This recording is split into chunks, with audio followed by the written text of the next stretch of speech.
అనంత రక్త చరిత్రకు మరో పాశవికమైన కొనసాగింపు. ఆడవాళ్లను పసిపిల్లలను చంపబోమంటూ తమకంటూ కొన్ని నైతిక సూత్రాలు రాసిపెట్టుకున్న ఫ్యాక్షనిస్టులు ఇప్పుడు ఆ నీతిని కూడా నూతిలో తోసిపారేశారు. ధర్మవరం మండలంలో జరిగిన ఒక హత్యాకాండ ఫ్యాక్షనిస్టుల క్రూరత్వానికి పరాకాష్ట. బాలింతన్న కనికరం కూడా చూపకుండా ఆమె భర్త, ఆమె తండ్రితో పాటు ఆమెను కూడా వేట కొడవళ్లతో మట్టుబెట్టిన వైనం మానవుల్లో దాగున్న దానవత్వానికి పరాకాష్ట. దూరంగా ఎగిరిపడి ప్రాణాలతో మిగిలిన ఆ 2 నెలల పసిబిడ్డడు ఇప్పుడు అమ్మా నాన్న లేని ఒక అనాథ. ఇప్పుడు హత్తులు, కొన్నాళ్ల తర్వాత హంతకులు. అందరికీ కుక్కచావు తప్పదని తెలిసిన ఎడారి నేల మీద ఈ నెత్తుటి చుక్కల నివారణ మాత్రం సాధ్యం కావడం లేదు. తెలుగుదేశం పార్టీలో మళ్లీ బాబా బామ్మర్దల సందడి. వీళ్ల ఎపిసోడ్ ఇంతకు ముందు కంటే ఈసారి బాగా రక్తి కట్టించింది. ఆస్తుల ప్రకటనతో ఫేమస్ అయిపోయిన చంద్రబాబు ఇదే ఊపులో బామ్మర్ది బాలయ్యను కూడా సీన్లోకి తెచ్చేశారు. బావగారి ఆశీస్సులు ఉన్నాయో లేవో స్పష్టంగా తెలియకపోయినా బాలయ్య మాత్రం పొలిటికల్ గా యాక్టివేట్ అవుతానంటూ ఒక కుడ్డను మాత్రం బద్దలు కొట్టేశారు. వచ్చే ఎన్నికల్లో ఎమ్మెల్యేగా పోటీ చేస్తానని, అయితే ముఖ్యమంత్రి సీటుకు మాత్రం పోటీ పడబోనంటూ బాలకృష్ణ చెప్పిన ఈ 2 మాటలు అభిమానుల నోళ్లను చక్కెర పోసి చాన్నాళ్ల తర్వాత తీయన చేశాయి. పనిలో పనిగా టీడీపీ క్యాడర్ కు బాలయ్య స్టేట్మెంట్ ఒక జీవన్ టోన్ టానిక్. ముఖ్యమంత్రి కావాలని ఆలోచన అదిగో ఏమీ లేదు, అటువంటిది ఏమీ లేదు. నా శాశక్తులు ఎంతవరకు నేను పార్టీకి ఏ రకంగా ఎలా ఉపయోగపడతాను అనుకుంటే అలా నేను నా సహాయ సహకారాలు అందిస్తాను పార్టీకి. బాలయ్యకు అంత సీన్ లేదని, అసలు ఆయనకు క్రియాశీలక రాజకీయాల్లోకి వచ్చే ఆలోచనే లేదని, ఇదంతా శ్రీరామరాజ్యం సినిమా ప్రమోషన్ కోసం వేసిన స్టంట్ మాత్రమేనని కాని వాళ్ళు కామెంట్ చేసినా ఎన్బీకే ఫ్యాన్స్ మాత్రం లైట్ తీసుకుంటోంది. ఇటు బాన్స్వాడ బొప్పి కట్టడం ఖాయమని కన్ఫర్మ్ చేసుకున్న బాలకృష్ణ సీమాంధ్ర జిల్లాల నుంచి మాత్రం నాన్ స్టాప్ గా నరుక్కొస్తున్నారు. కార్యకర్తల్ని కూడా తీసుకుని కాగల కార్యం కోసం వేచి చూస్తున్నారు. నాశనం చేసి నాలిక్ ఖర్చుకోవడం కూడా పోలీసులకు కామన్ అయిపోయింది. పాట్నా జిల్లాలో ఒక కాకి గుంపు జనం మీద పడి లాఠీలతో ఏకపక్ష యుద్ధం చేసి పారేశారు. పశువుల, పోలీసుల అన్న రీతిలో ఆడామగా తేడా లేకుండా సాగిన ఈ మ్యాన్ హ్యాండ్లింగ్ చూసిన తర్వాత దేశమంతా షాక్ అయింది. లాఠీలు చేతిలో ఉంటే మాత్రం ఇంత పాశవికంగా కొట్టాలా అంటూ బీహార్ ముఖ్యమంత్రి నితీష్ కుమారే పోలీస్ బాసుల మీద ఫైర్ అయిపోయారు. కిడ్నాప్ అయిన జ్యుడిషియల్ సెక్రటరీ రీనాదేవిని వెతికి పట్టని పోలీసుల మీద తిరగబడినందుకు అక్కడి గ్రామీణులకు విధించిన శిక్షే ఈ లాఠీల కాఠిన్యం. అంతా అయిన తర్వాత 2 కానిస్టేబుల్ను సస్పెండ్ చేసి చేతులు దులిపేసుకుంది బీహార్ సర్కార్. ఓటుకు నోటు కుంభకోణం అమర్ సింగ్ ఆరోగ్యాన్ని కూడా తినిపారేస్తోంది. ఆయన్ను తిహార్ జైలు నుంచి ఎయిమ్స్ దాకా తీసుకొచ్చి స్ట్రెచర్ మీదకి చేర్చేసింది. అంతటి పెద్ద మనిషి ఇంత ఘోరంగా చిన్నబోతుంటే అందరి సంగతి ఏమో కానీ అమర్ అనుంగు శ్రేయోభిలాషి మాత్రం కుబిలి కుబిలి ఏడుస్తున్నారు. కష్టంలోనూ సుఖంలోనూ అంటిపెట్టుకున్న గ్లామర్ క్వీన్ జయప్రద అమర్ కోసం కాసింది కన్నీళ్లు కార్చలేనా అంటూ కరుణ రసం ఒలకబోయడంతో సెంట్రల్ పాలిటిక్స్ చలించిపోయాయి. ఇక్కడ మంగమ్మ శపథాన్ని పోలిన సీన్ కూడా బాగా పండింది. బడే బడే తలకాయల జాతకాలు అమర్ దగ్గరున్నాయి.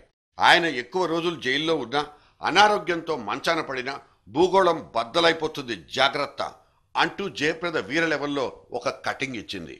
भगवान को लाख लाख शुक्र करती हूँ कि आज उनको कम से कम राहत मिला है, लेकिन इसमें मैं खुश नहीं हूँ. इसलिए नहीं हूँ, उनके ऑलरेडी जो हेल्थ पर इफेक्ट होना था वो बुरी तरह इनसाइड जो किडनी को इन्फेक्शन पहुँचा है. और दूसरी बात ये भी मैं बताना चाहती हूँ कि उन्होंने अभी तक जिन जिन लोगों के लिए उन्होंने अपने जीवन को, अपने समय को उन्होंने त्याग किया है, वो लोग आज कोई बड़े नेता और बड़े लोग इनके सामने नहीं आया, समर्थन नहीं किया है. वो जो है समय आने पर अमर सिंह जी खुद बताएंगे.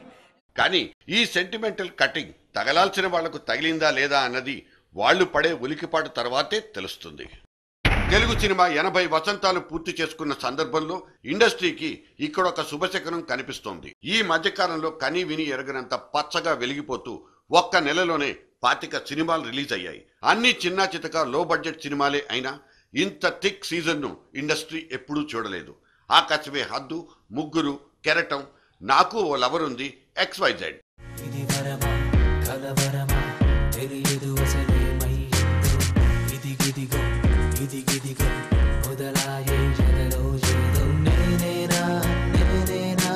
అనుకుంటున్నానే అవునన్నా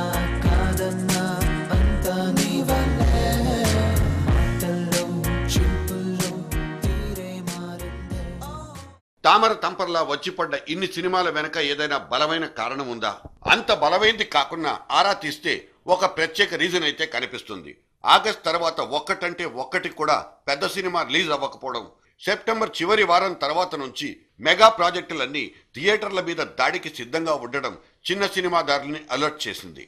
కనీసం ఈ గ్యాప్లోనైనా థియేటర్లను ఆక్యుపై చేసుకోవాలన్న ఒక చిన్న ఆశ ఈ మరుగుజ్జు ప్రొడ్యూసర్లను ఆవహించేసింది. ఇదిగో అప్పుడే ఒక పెద్ద సినిమా బిగ్గరగా సౌండ్ చేసుకుంటూ దూసుకొచ్చేసింది. జూనియర్ ఎన్టీఆర్ డ్రీమ్ పిక్చర్ ఊచరవెల్లి పాటలతో జనం ముందుకొచ్చేసింది. ఆడియో ఫంక్షన్లలో పాలిటిక్స్ మాట్లాడే అలవాటే లేని నందమూరి చిన్నోడు ఊచరవెల్లిని కూడా అదే విధంగా కానిచ్చేశాడు.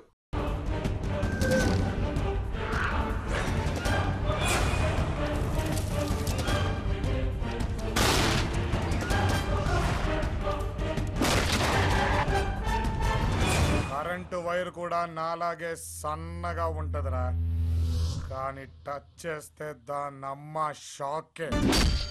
ఊచరవెల్లికి తోడు ఆడియన్స్ ను అలరించి తీరుతామంటూ దూకుడు, రాజన్న, శ్రీరామరాజ్యం, బాడీగార్డ్, రచ్చ, కాళీ లాంటి సూపర్ సోనిక్ సినిమాలు క్యూలు కట్టేస్తున్నాయి. ఒక్కొక్కటి ఒక్కొక్క పందెం కోడి. ఈ దసరాకు గెలిచే కొదమ సింహాలెన్నో ఇప్పుడు మాత్రం చెప్పలేవు.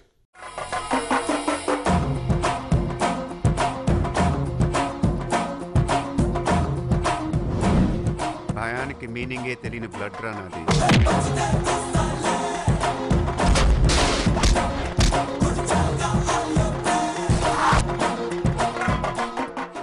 యోగా గురు రామ్దేవ్ బాబా గడ్డం తీస్తే ఎలా ఉంటారు? అసలు గుర్తుపట్టడమే కష్టం అవుతుంది. అదే రామ్దేవ్ బాబా స్టేజీలెక్కి డాన్స్లాడితే అసలు ఆ విషయం మన ఊహకే అందదు. ఎందుకంటే యోగా పాఠాల్లో వచ్చే ఆసనాలు తప్ప వేరే వ్యసనమే తెలియని రామ్దేవ్ స్టెప్పులు వేయడం అంటే అది జరిగే పనే కాదు. కానీ ఒక టీవీ ఛానల్ సింగింగ్ కాంపిటీషన్లో సెలబ్రిటీ గెస్ట్గా వచ్చిన రామ్దేవ్ అనుకున్నంతా చేశారు.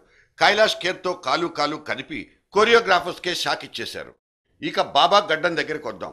Big Boss reality show version 5 కోసం రాఖీ సావంత్ చాలా ఈగగా వెయిట్ చేస్తోంది. తనకు ఇన్విటేషన్ రాకున్నా సరే నిర్వాహకుల్ని ఏదో ఒక మాయ చేసి షోలో ఎంటర్ అవ్వాలన్నంత కసితో ఉంది రాఖీ. ఇప్పటికే పార్టిసిపెంట్ లిస్టులో ఉన్న రామ్దేవ్ బాబాను తన అందాల వల్ల పడేయాలన్నది రాఖీ టార్గెట్. తనది మేరక వేషం, బాబాది విశ్వామిత్రుడి గెటప్. అయితే రామ్దేవ్ బాబా గడ్డం తీసి రావాలన్నది ఆమె పెట్టిన ఒక కొంటె షరతు.